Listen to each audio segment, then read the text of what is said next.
പ്രകൃതിയുടെ അലങ്കാരങ്ങൾ കച്ചവടത്തിൻ്റെ ത്രാസിൽ തൂക്കി നോക്കുമ്പോൾ പ്രകൃതിയുടെ മായാവർണ്ണങ്ങളുടെ തട്ട് പൊങ്ങിയും പകരം പണത്തിൻ്റെ തട്ട് താഴ്ന്നുമിരിക്കും.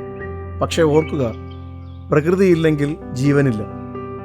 പ്രകൃതിയിലെ ഒഴിഞ്ഞുകിടക്കുന്ന ഏടുകൾ കൂട്ടിപ്പെറുക്കി അവയെ കീറിമുറിച്ച് വിൽക്കാൻ നോക്കുന്നവരും അതിനെ സംരക്ഷിക്കാൻ നോക്കുന്നവരും തമ്മിലുള്ള പോര് നടക്കുന്ന തിരുവനന്തപുരം ജില്ലയിലെ വെള്ളറട പഞ്ചായത്തിലെ പ്ലാങ്കുടിക്കാവിലേക്കാണ് നേച്ചർ പാത്ത് ഇന്ന് സഞ്ചരിക്കുന്നത്.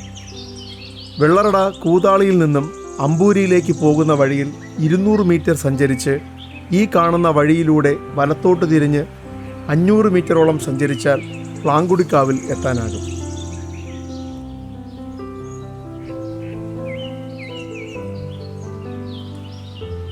റവന്യൂ പുറമ്പോക്ക് ഭൂമിയായ പ്ലാങ്കുടിക്കാവിലെ ഈ പാറ മൊത്തം 14 ഏക്കറിൽ വ്യാപിച്ചു കിടക്കുകയാണ്.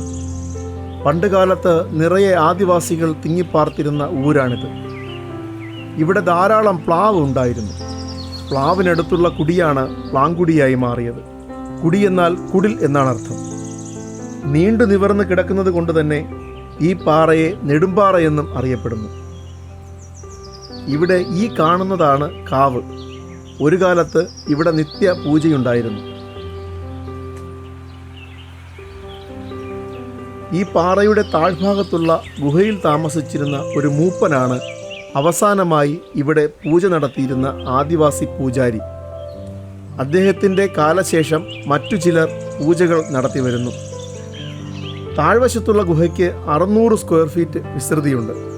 ഇപ്പോൾ ഇവിടെ ചില സാമൂഹിക വിരുദ്ധരുടെ സങ്കേതമായി മാറിക്കൊണ്ടിരിക്കുകയാണ്.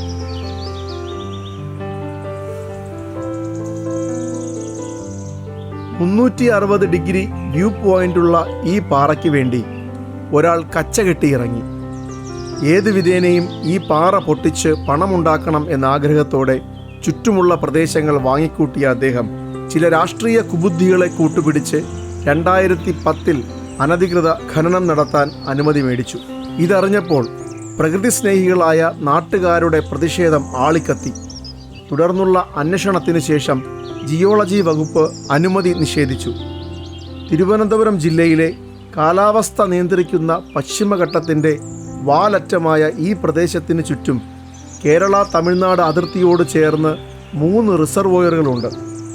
അനുമതി നിഷേധിച്ചിട്ടും ഇന്നും ഖനനത്തിനായി ചിലർ നെട്ടോട്ടമോടുകയാണ്. സഹ്യപർവ്വത സംരക്ഷണ സമിതി എന്ന പേരിൽ ഒരു ആക്ഷൻ കൗൺസിൽ രൂപീകരിച്ച് സാധാരണ ജനങ്ങൾ പോരാട്ടത്തിനിറങ്ങിയപ്പോൾ മേധാ പട്കർ, സുഗതകുമാരി തുടങ്ങി പ്രമുഖരായ പരിസ്ഥിതി പ്രവർത്തകർ, എഴുത്തുകാർ, സാഹിത്യകാരന്മാർ, കവികൾ തുടങ്ങി ഒട്ടേറെ പേർ ഇവിടേക്ക് വരികയും പിന്തുണ കൊടുക്കുകയും ചെയ്തു. 2022 ഓണാഘോഷ പരിപാടികൾ നടത്തിയതുൾപ്പെടെ ഒട്ടനവധി പരിപാടികൾ ഇവിടെ വച്ച് നടത്തപ്പെട്ടു. ലക്ഷ്യം ഒന്നുമാത്രം: ഈ പാറയെ സംരക്ഷിക്കുക. 2018 Vellarada panchayat eco tourism project announce ചെയ്യുകയും അതിൻ്റെ ഫലമായി വാച്ച് ടവറിൻ്റെ നിർമ്മാണവും തുടങ്ങി.